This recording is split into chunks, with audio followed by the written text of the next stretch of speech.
Hello friends, welcome to my channel. तो चलिए आज देखते हैं साइंस से 10 क्वेश्चन। ठीक है, प्रौद्योगिकी, जैव विविधता और पर्यावरण से संबंधित। ठीक है, आज आणविक मोटर के बारे में देखेंगे, लेकिन चलिए क्वेश्चन का शुरुआत करते हैं। पहला क्वेश्चन है, फैब्री रोग के संदर्भ में निम्नलिखित कथनों पर विचार कीजिए। यह एक आनुवांशिक विकार है जिसे अल्फा गैलेक्टोसिडेज ए की कमी के रूप में भी जाना जाता है। यह एक दुर्लभ रोग है, किंतु इसका उपचार संभव है। यह एक एक्स लिंक्ड रोग है, यद्यपि यह पुरुष एवं महिला दोनों को प्रभावित कर सकता है। उपयुक्त में से कितने कथन सत्य है? केवल एक, केवल दो, सभी तीन, कोई भी नहीं। तो आंसर होगा यहाँ पे सभी तीन। ठीक है, ऑप्शन सी करेक्ट हो जाएगा। फैब्री रोग चर्चा में क्यों? हाल ही में lysosomal storage disorder support society ने केंद्रीय स्वास्थ्य एवं परिवार कल्याण मंत्रालय से फैब्री रोग के उपचार के लिए हस्तक्षेप की मांग की है। अप्रैल को फैब्री रोग जागरूकता माह के रूप में मनाया गया है। फैब्री रोग के बारे में यह एक आनुवांशिक विकार है जिसे अल्फा गैलेक्टोसिडेज ए की कमी के रूप में जाना जाता है तथा यह लाइसोसोमल भंडारण विकार के रूप में ज्ञात रोगों के समूह से संबंधित है। लाइसोसोमल भंडारण विकार चयापचय संबंधी आनुवांशिक विकार है जो शरीर की कोशिकाओं में विषाक्त पदार्थों के निर्माण का कारण बनती है। यह एक दुर्लभ रोग है, किंतु इसका उपचार संभव है। यह एंजाइम की कमी के कारण होता है जो कोशिकाओं में उपस्थित एक निश्चित प्रकार की वसा को तोड़ने के लिए आवश्यक होता है। यह हृदय और गुर्दे की कार्यप्रणाली को प्रभावित करता है। भारत में लगभग 450 दुर्लभ बीमारियों की पहचान की गई है। यह एक एक्स लिंक्ड रोग है, यद्यपि यह पुरुष एवं महिला दोनों को प्रभावित कर सकता है, किंतु महिलाओं की तुलना में पुरुष अधिक गंभीर रूप से प्रभावित होते हैं। इसके लक्षण की शुरुआत आमतौर पर बचपन या किशोरावस्था के दौरान होती है। लक्षण क्या है? तो बच्चों में सामान्य लक्षण हाथों व पैरों में जलन, त्वचा पर छोटे व गहरे लाल धब्बे, आँखों में धुंधलापन, आंत में दर्द, दस्त एवं कब्ज, सुनने में समस्या आदि। वयस्कों में सामान्य लक्षण सिरदर्द या चक्कर आना, कानों में झुंझुनी, बहुत कम या बहुत अधिक पसीना होना, गुर्दे से संबंधित समस्याएं, हृदय की समस्याएं। कभी कभी यह गंभीर जटिलताएं उत्पन्न कर सकता है, जैसे गुर्दे का फेल होना, दिल का दौरा पड़ना या स्ट्रोक। उपचार क्या है? मुख्य उपचार एंजाइम रिप्लेसमेंट थेरेपी, एक अन्य उपचार ओरल चैप्रेन थेरेपी। यह केवल 16 वर्ष से अधिक आयु के लोगों के लिए उपयुक्त है।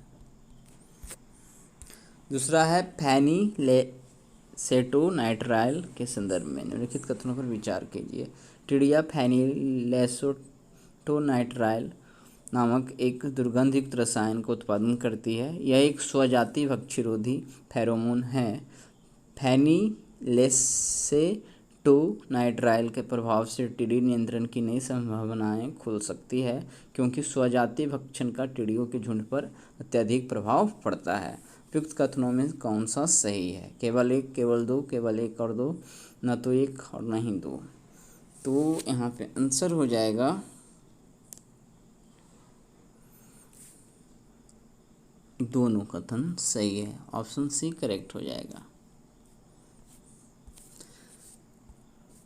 फेनिलैसेटोनाइट्राइल चर्चा में क्यों? साइंस जर्नल में प्रकाशित एक अध्ययन के अनुसार टिड्डियाँ एक दुर्गंधयुक्त फेरोमोन का स्राव करके अपने ही झुंड में स्वजाति भक्षण से अपना बचाव करती हैं। अध्ययन के प्रमुख बिंदु। टिड्डियाँ फेनिलैसेटोनाइट्राइल नामक एक दुर्गंधयुक्त रसायन का उत्पादन करती है। यह एक स्वजाति भक्षीरोधी फेरोमोन है। एकांत अवस्था में एक कीट व्यक्तिगत रूप से एक ही क्षेत्र में रहता है।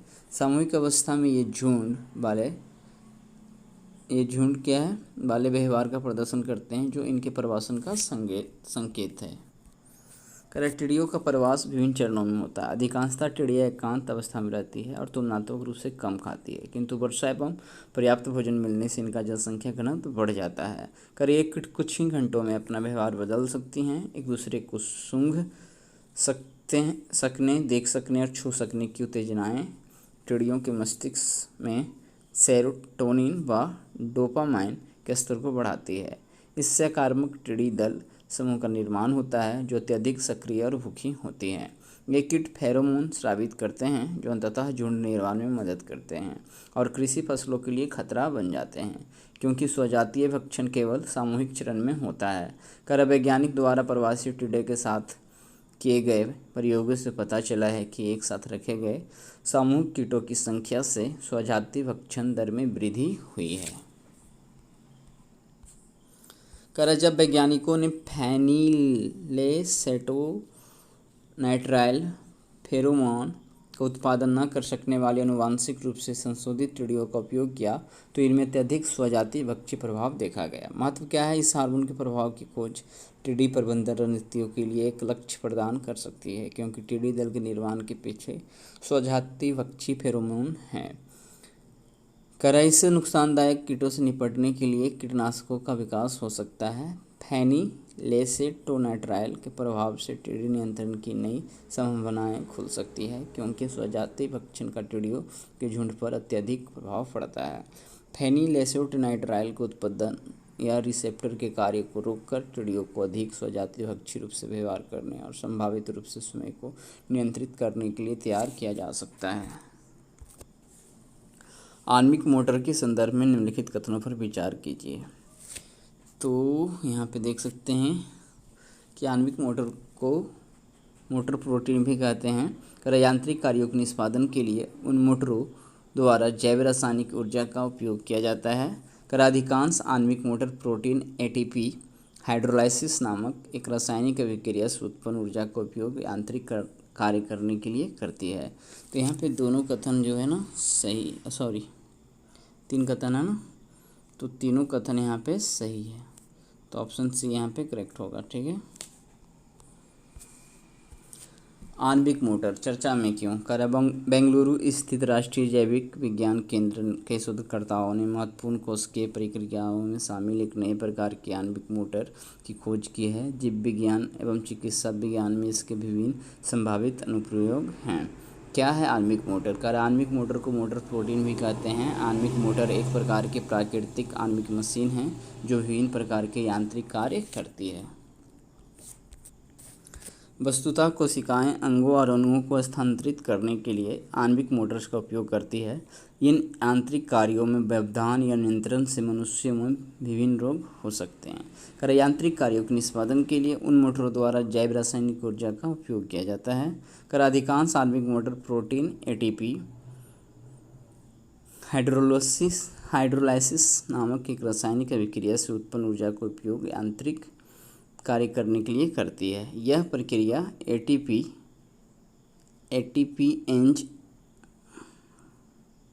यहाँ पे लगता है एटीपी एंजाइम द्वारा होती है।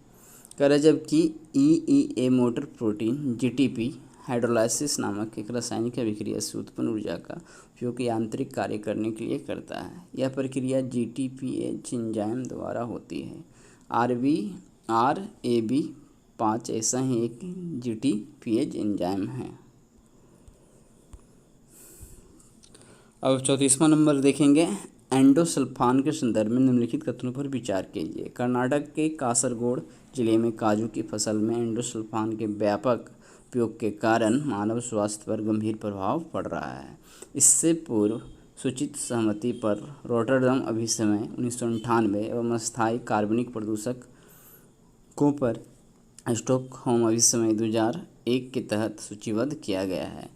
इससे न्यूरोटॉक्सिसिटी, कैंसर, शारीरिक विकृति, जन्म संबंधी विकार, विषाक्तता तथा मस्तिष्क व तंत्रिका तंत्र संबंधी विकार हो सकते हैं। उपयुक्त में से कितने कथन सत्य है? केवल एक, केवल दो, सभी तीन, कोई भी नहीं। तो यहाँ पे ध्यान देना है, ये केरल में, ठीक है, केरल के कासरगोड जिले में काजू की फसल में एंडोसल्फान के व्यापक उपयोग के कारण मानव स्वास्थ्य पर गंभीर प्रभाव पड़ रहा है। ठीक है, ये जो है गलती है, केरल हो जाएगा। तो बाकी तो कथन सही है, तो केवल दो आंसर सही हो जाएगा, ऑप्शन बी।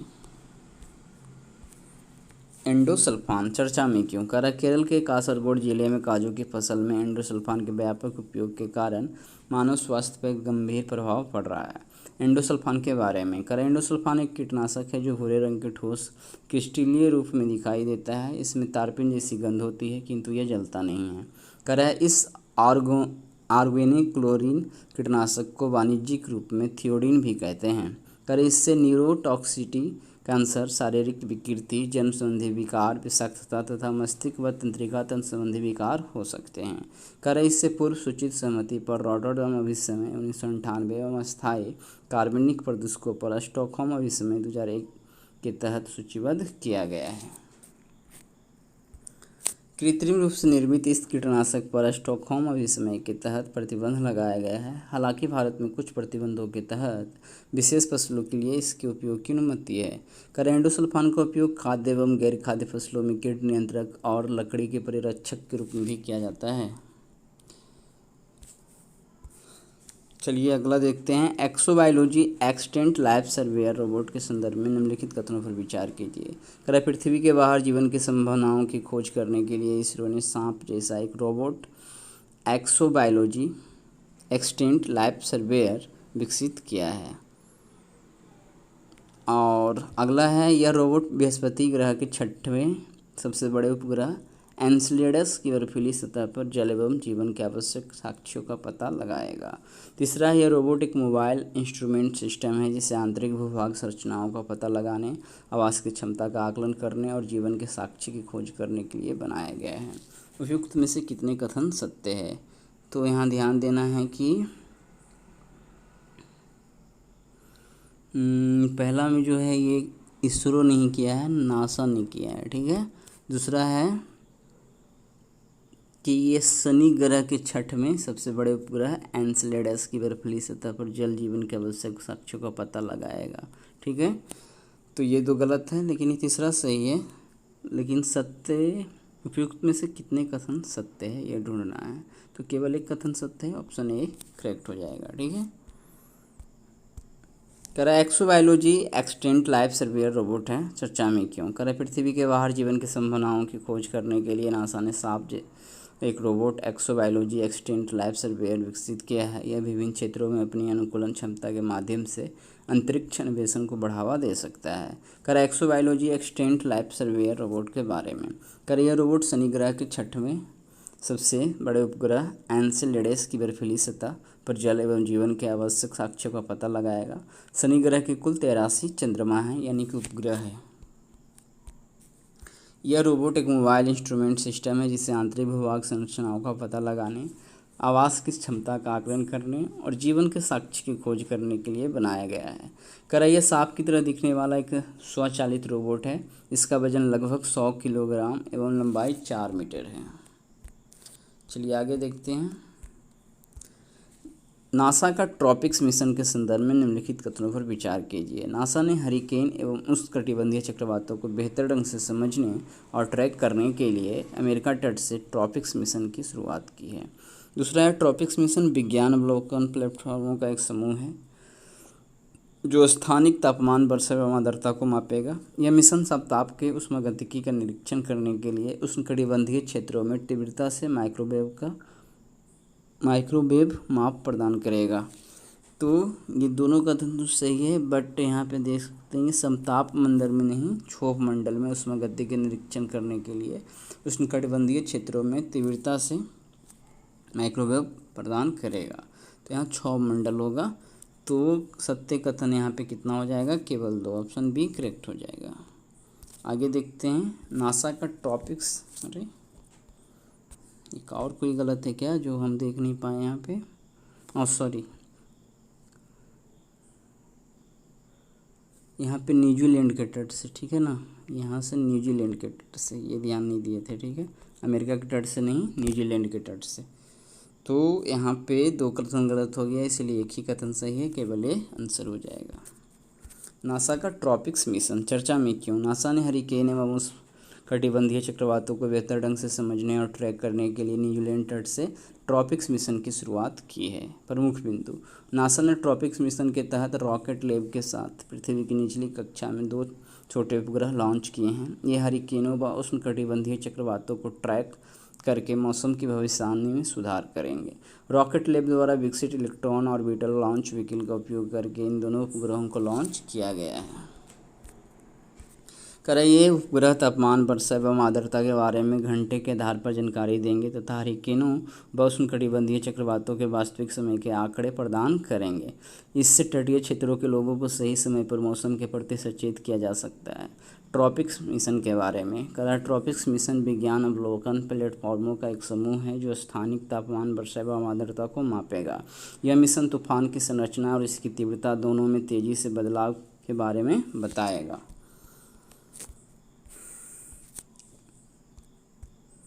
इस मिशन में पृथ्वी की निचली कक्षा में 4 क्यूसेट है। यह प्रेक्षणों की आवृत्ति में अन्य मौसम ट्रैकिंग ग्रहों से भिन्न है क्योंकि ये मौसम पूर्वानुमान से संबंधित अधिक आंकड़े एकत्र करेंगे।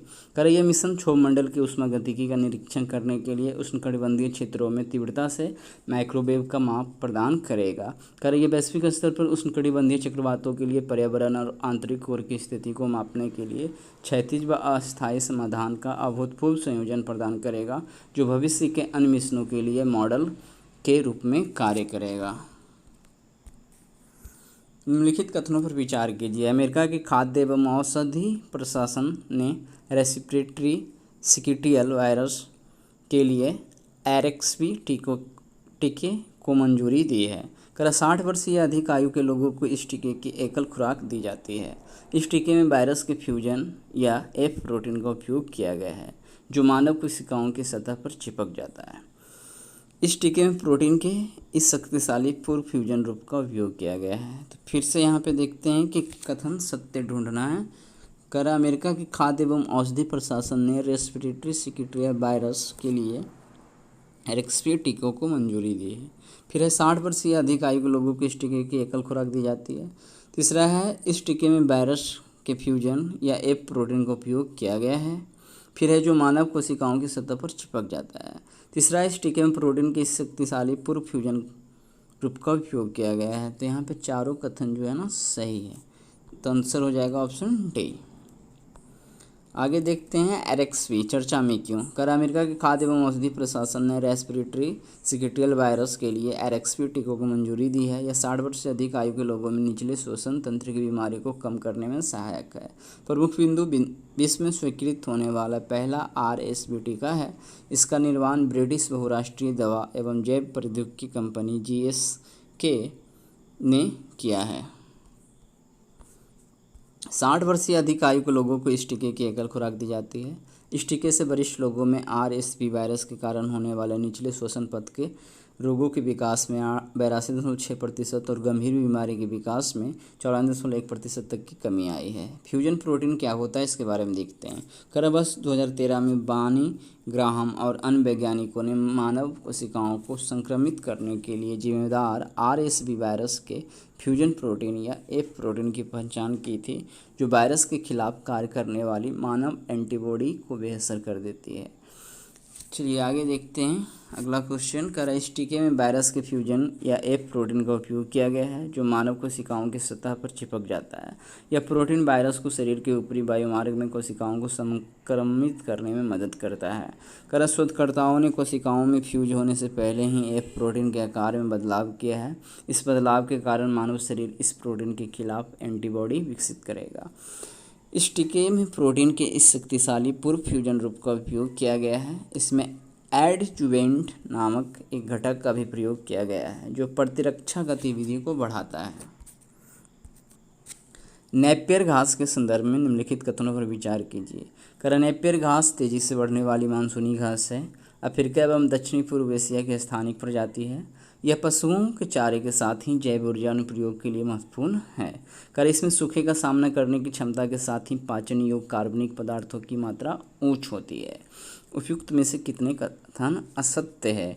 तो ध्यान देना है कि नेपियर घास तेजी से बढ़ने वाली 12 मासी घास है, 12 महीने होता है। सिर्फ यही गलत है, बाकी जो है यहाँ 2, 3, 4 सही है। देख लेते हैं। अफ्रीका एवं दक्षिण पूर्व एशिया की स्थानिक प्रजाति है। यह पशुओं के चारे के साथ ही जैव ऊर्जा अनुप्रयोग के लिए महत्वपूर्ण है। इसमें सूखे का सामना करने की क्षमता के साथ ही पाचन योग्य कार्बनिक पदार्थ की मात्रा उच्च होती है। करा नेपियर घास चर्चा में क्यों करा? हाल ही में गुजरात के जूनागढ़ में नेपियर घास के उपयोग वाले बायोगैस उत्पादन संयंत्र की योजना प्रस्तावित की गई है। प्रमुख बिंदु: नेपियर घास तेजी से बढ़ने वाली बारहमासी घास है जो अफ्रीका एवं दक्षिण पूर्व एशिया की स्थानिक प्रजाति है। इसमें सूखे का सामना करने की क्षमता के साथ ही पाचन योग्य कार्बनिक पदार्थों की मात्रा उच्च होती है। कर यह पशुओं के चारे के साथ ही जैव ऊर्जा अनुप्रयोग के लिए महत्वपूर्ण है। इसे पासनी घास के रूप में जाना जाता है। कर इसे लिग्नो-सेल्यूलोसिक बायोमास के रूप में वर्गीकृत किया जाता है जिसमें उच्च मात्रा में सेल्यूलोज, जाइलन और लिग्निन पाए जाते हैं। यह तत्व इसे बायोगैस उत्पादन का व्यवहार्य स्रोत बनाते हैं। हालांकि भारत में संपीड़ित बायोगैस संयंत्रों में इसका उपयोग अभी प्रारंभिक अवस्था में है।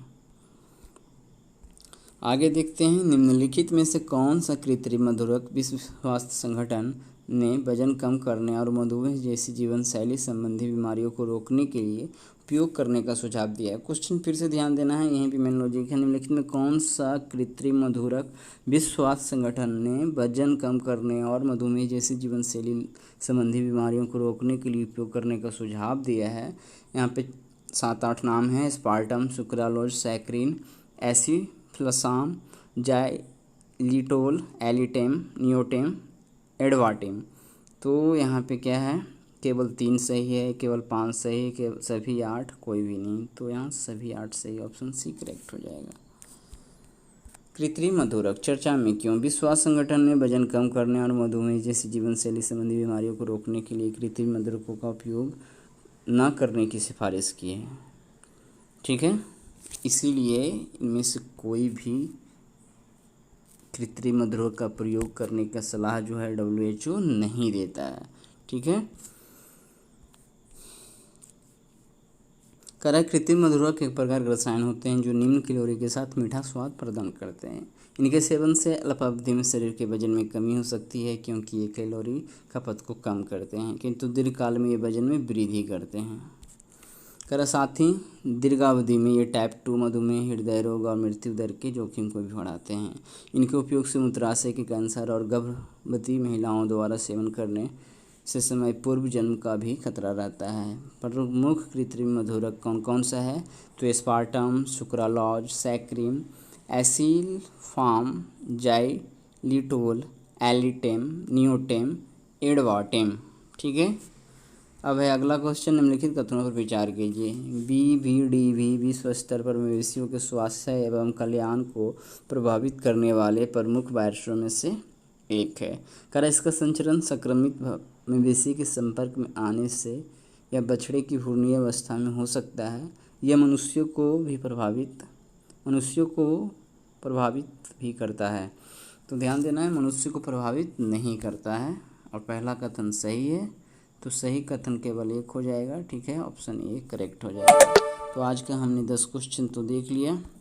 ठीक है, थोड़ा देख लेते हैं। गौ जातीय वायरल डायरिया वायरस चर्चा में क्यों? हाल ही में वैज्ञानिकों ने गौ जातीय वायरल डायरिया वायरस के प्रतिरोध के साथ जन्मे पहले जीन संपादित बछड़े के विकास को पुष्टि की है। लगभग 10 माह तक इस बछड़े का अवलोकन किया गया था। विदित है पहला CD46 जीन संपादित बछड़े का नाम जिंजर था जो जुलाई 2021 में पैदा हुआ था। BVDV के बारे में BVDV विश्व स्तर पर मवेशियों के स्वास्थ्य एवं कल्याण को प्रभावित करने वाले प्रमुख वायरसों में से एक है। ये वायरस मवेशियों के लिए अति संक्रामक है जो श्वसन और आंतों में गंभीर स्थिति पैदा कर सकता है। BVDV गर्भवती गायों के लिए विनाशकारी हो सकता है जो विकासशील बछड़ों को संक्रमित कर सकता है और स्वतः गर्भपात तथा निम्न जन्म दर का कारण बन सकता है। इसका संचरण संक्रमित मवेशी के संपर्क में आने से या बछड़े की भ्रूणीय, यहाँ ध्वनीय नहीं भ्रूणीय होगा, अवस्था में हो सकता है। हालांकि यह मनुष्य को प्रभावित नहीं करता है। टीके की उपलब्धता के 50 से अधिक वर्षों के बावजूद भी BVDV रोग को नियंत्रित करना एक समस्या बनी हुई है क्योंकि इसके संचरण को रोकने में टीका 100% प्रभावी नहीं है। तो इस प्रकार से आज हमने 10 क्वेश्चन साइंस से देख लिया। तो मिलते हैं अगले दिन बिहार स्पेशल जीके के साथ। ठीक है।